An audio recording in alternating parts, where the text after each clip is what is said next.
Assalamualaikum warahmatullahi wabarakatuh. Alhamdulillahi haqqa hamdih wa nashkuruhu haqqa syukrih. Wassalatu wassalamu ala Muhammadin sallallahu alaihi wasallam nabiyyih wa ala alihi wa ashabih wa man tabi'ahum bi ihsanihin wa jundih. Amma ba'du, subhanaka la ilma lana illa ma 'allamtana innaka antal alimul hakim. Rabbi shrah li sadri wa yassir li amri wahlul 'uqdatam min lisani yafqahu qawli.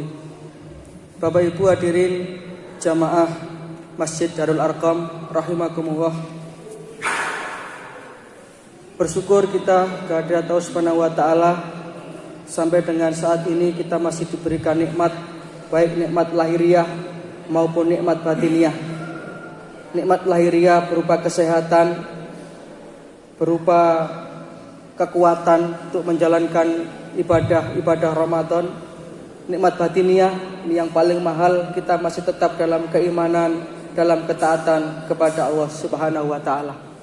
Mudah-mudahan dengan kesyukuran nikmat ini kita akan termasuk orang-orang yang selalu ditambah nikmat kita. Sebagaimana janji Allah Ta'ala, la in syakartum la azidannakum wa la in kafartum inna adzabi lasyadid. Yang kedua, salawat serta salam mudah-mudahan senantiasa terlimpah kepada junjungan kita baginda Rasulullah sallallahu alaihi wasallam. Ma'asyiral muslimin rahimakumullah. Di dalam satu hadis yang diriwayatkan oleh Imam At-Tirmizi, insya Allah nomor hadisnya 3513. Di sana dikisahkan bahwa Sayyidah Aisyah, istri Rasulullah SAW, bertanya kepada beliau, "Ya Rasulullah, wahai Rasulullah, ketika aku berjumpa," atau beliau bertanya, "Kapan Lailatul Qadar itu ya Rasulullah? Dan ketika aku berjumpa dengan Lailatul Qadar itu, amalan dan doa apa yang aku lakukan?"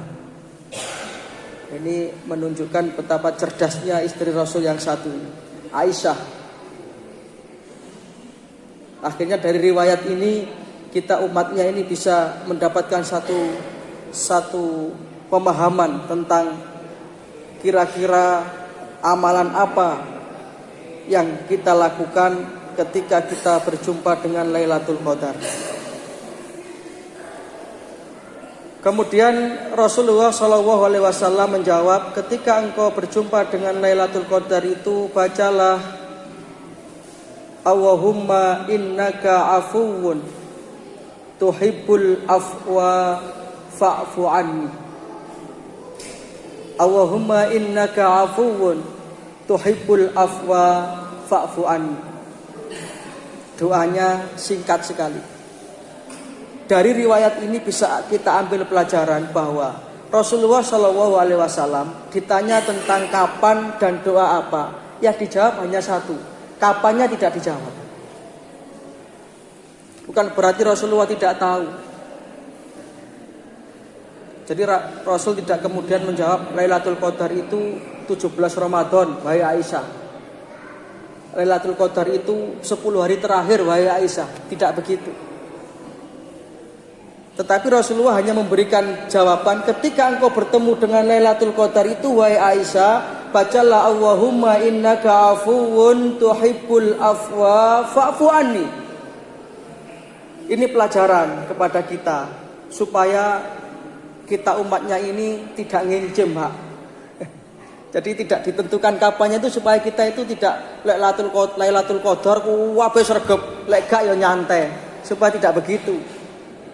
Supaya umatnya ini berancang-ancang untuk mendapatkan malam 1000 bulan itu mulai dari awal Ramadan sampai akhir Ramadan. Sama persis ketika Rasulullah ditanya tentang kiamat, "Ya Rasulullah, mata sa'ah?" Kapan kiamat? Nabi tidak memberikan jawaban tanggal sekian, bulan sekian, tidak. Nabi menjawab, "Mal mas'ulu anha bi'a'lama minasya'il." Yang ditanya tidak lebih tahu dari yang bertanya. Supaya kita menyiapkan diri. Rasulullah hanya mengatakan begitu, siapkan saja dirimu. Sama Lailatul Qadar ini juga dari awal Ramadan sampai akhir Ramadan kita tidak tahu kapannya. Ini berarti tersirat bahwa kita disuruh untuk terus selama Ramadan ini bergiat mencari. Kalaupun tidak menjumpai Lailatul Qadar, paling tidak kita dicatat oleh Allah Ta'ala termasuk orang yang arep-arep, termasuk orang yang berburu Lailatul Qadar. Ya syukur-syukur alhamdulillah kalau kita bisa mendapatkannya. Maka di antara doa yang diajarkan, Allahumma innaka afuun, ya Allah sesungguhnya engkau adalah al-afwu. Luar biasa sekali. Doa ini doa yang singkat, jelas, padat. Apa yang ingin diajarkan oleh Rasulullah dari doa ini? Allahumma innaka afuun, engkau adalah zat yang maha pengampun. Ini sekaligus pernyataan kesadaran bahwa kita sebagai manusia ini adalah makhluk yang tidak bisa melepaskan diri kita dari salah dan dosa. Bicara masalah salah dan dosa, tidak peduli siapapun saja, tidak peduli kiai, tidak peduli ustadz.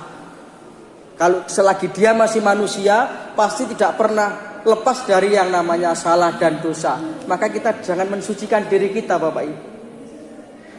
Kita tidak boleh merasa lebih baik dari orang lain. Maka ulama-ulama terdahulu itu luar biasa sekali.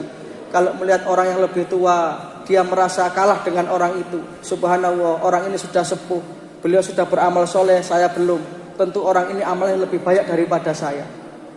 Kalau melihat orang yang lebih muda atau lebih kecil, subhanallah, anak ini dosanya masih kecil, dosanya masih sedikit, sedangkan aku sudah banyak berbuat dosa.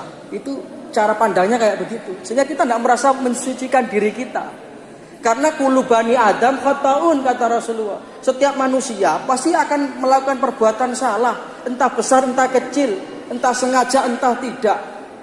Wa khairu khata'in at-tawwabun. Sebaik-baik orang bukan orang yang tidak punya salah, tetapi orang yang ketika dia bersalah dalam waktu relatif singkat dia bertaubat. Dan ini yang diajarkan dari doa ini.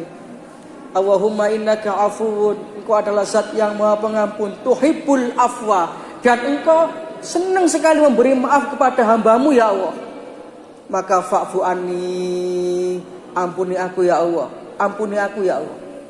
Bapak Ibu hadirin rahimakumullah, tidak ada hidup yang lebih indah selain kita itu mendapatkan yang namanya maghfiratullah, ampunan Allah.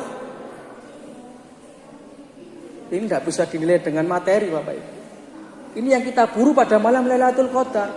Jangan minta yang sepele, minta dunia. Mobil ya Allah, sak surat-surate ya Allah. Kita menopo nih.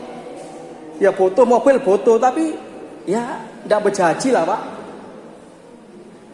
Kok kadang-kadang kita ini memang nopo nggih.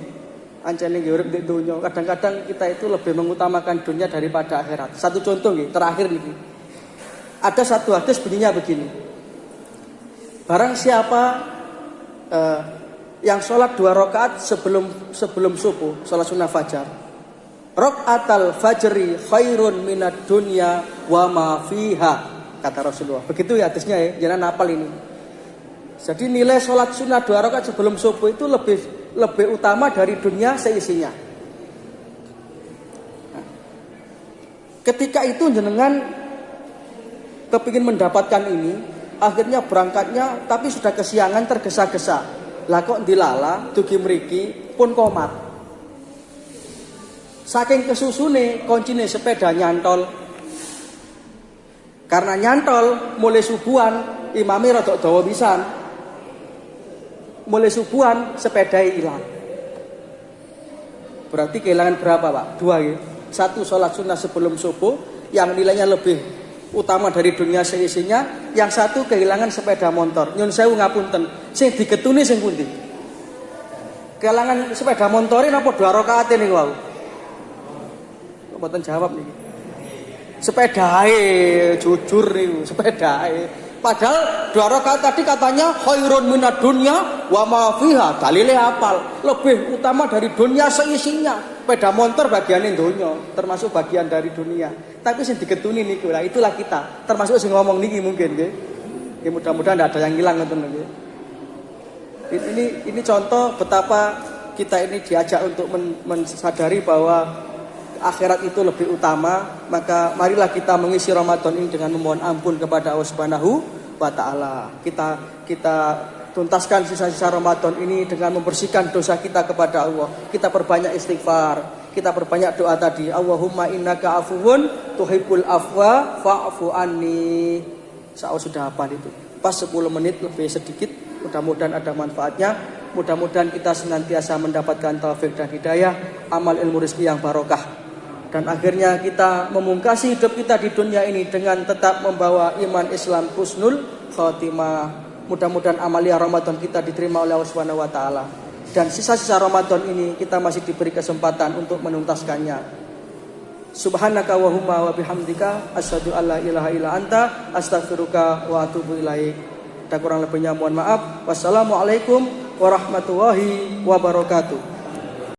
Inna Allah wa malaikatahu yusalluna